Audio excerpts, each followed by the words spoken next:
Welcome back to my channel. आज मैं आपके लिए cold war era political science की वीडियो लेकर आई हूँ। आपको सबको मालूम ही है कि सीबीएसई ने 2 टर्म कर दिए हैं। फर्स्ट टर्म में आपका ये चैप्टर आ रहा है, 12th क्लास का चैप्टर है ये, कंटेम्पररी वर्ल्ड पॉलिटिक्स बुक का। पहले इस चैप्टर का नाम था द कोल्ड वॉर इरा। अब इस चैप्टर का नाम बदल कर हो गया है आपका cold war and non aligned movement. ये चैप्टर का नाम हो गया है। आपको एमसीक्यूज आने हैं। पहले एमसीक्यूज समझने के लिए, करने के लिए चैप्टर को रीड करना, उसको समझना बहुत जरूरी है। जब ये चैप्टर खत्म हो जाएगा तो लास्ट में मैं आपको इस चैप्टर के एमसीक्यूज भी अब वीडियो में एक वीडियो डालूंगी जिसमें एमसीक्यूज भी कराऊंगी। तो शुरू करते हैं। सबसे पहला टॉपिक इसमें दिया हुआ है Cuban missile crisis. Cuba missile संकट जिसे हिंदी में कहते हैं, तो है क्या ये थोड़ा सा आपको बता देती हूँ, फिर आपको पॉइंट जो मैं आपको दिखाऊंगी, पॉइंट में किस तरह से आपको लिखना है वो बता दूंगी। क्यूबा एक अमेरिका से लगता हुआ एक छोटा सा द्वीप है।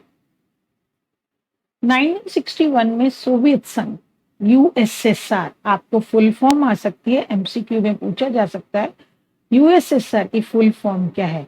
Union of Soviet socialist Republic. तो ये आपको याद रहना चाहिए कि यूएसएसआर की फुल फॉर्म क्या है। उस समय उनको ये चिंता हो रही थी सोवियत संघ को कि अमेरिका जो है वो, क्योंकि क्यूबा अमेरिका से की सीमा से लगता हुआ एक छोटा सा द्वीप है, तो सोवियत संघ के नेताओं को ये चिंता हो रही थी कि अमेरिका कहीं क्यूबा पर आक्रमण करके वहां पर उसका तख्ता पलट ना कर दे। इस चिंता में उन्होंने क्या किया कि वहां पर अपना रशियन बेस बना लिया, न्यूक्लियर वेपन। आपको क्वेश्चन पूछा जा सकता है एमसीक्यू में कि 1961 में उस समय क्यूबा के राष्ट्रपति कौन थे, सोवियत संघ के राष्ट्रपति कौन थे, यूएसए के राष्ट्रपति कौन थे। तो उस समय क्यूबा के राष्ट्रपति फिदेल कास्त्रो थे, यूएसएसआर के राष्ट्रपति निकिता क्रुश्चेव थे, और अमेरिका के राष्ट्रपति जॉन एफ कैनेडी थे। और आपसे पूछा जा सकता है कि क्यूबन मिसाइल कब हुआ था, कब? तो एक्चुअल में 1962 में जाकर एक क्यूबन मिसाइल, क्योंकि 1962 में सोवियत रशिया ने अपना उसको सैनिक अड्डा बना लिया था।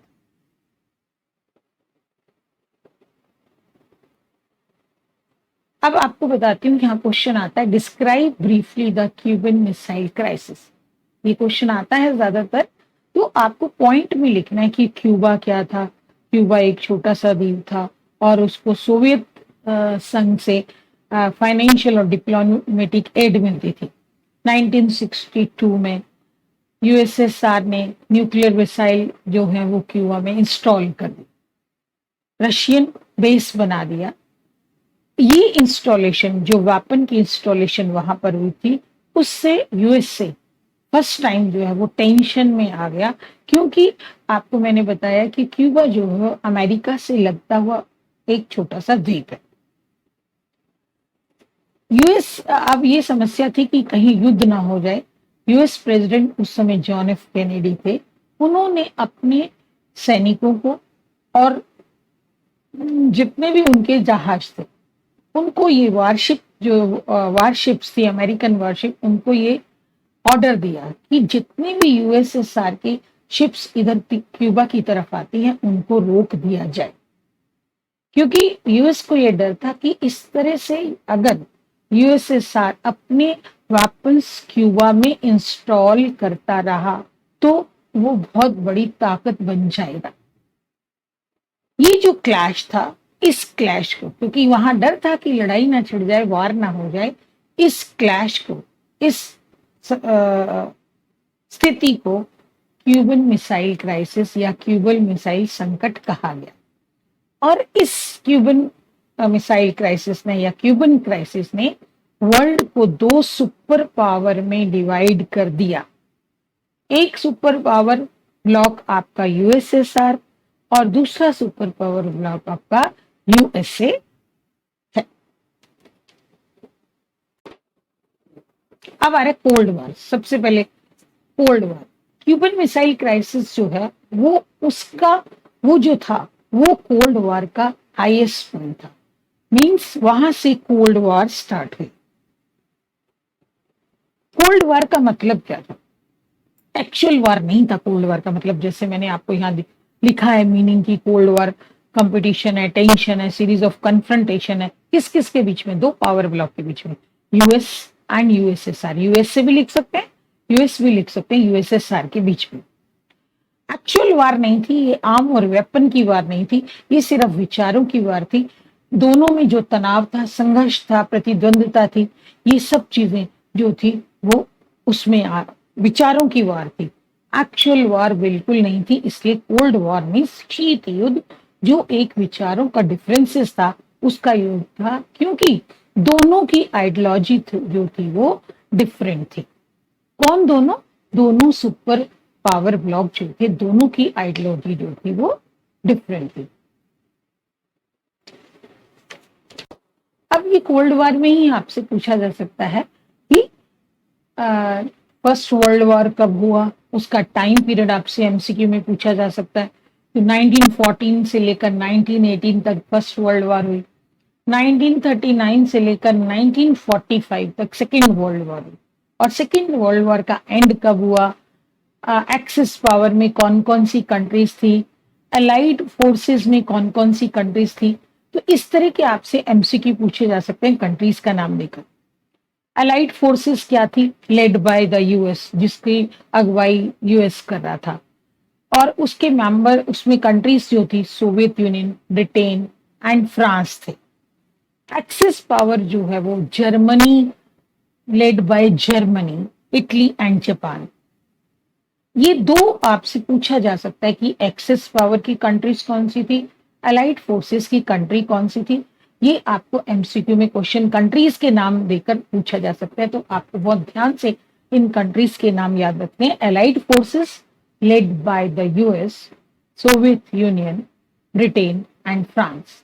और axis power led by Germany, Italy and Japan. Right?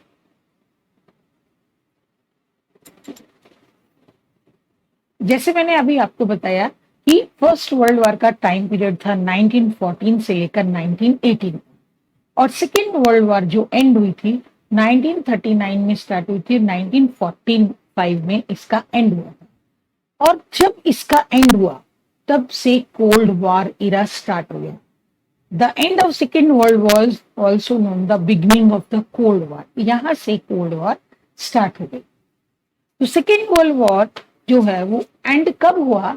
जब अमेरिका ने, यूनाइटेड स्टेट ने जापान की दो शहरों में, हिरोशिमा और नागासाकी, आपसे बच्चों ये पूछा जा सकता है एमसीक्यू में, कौन सी दो सिटीज थी जिस पर अमेरिका ने वो एटॉमिक बम जो है वो ड्रॉप किया था?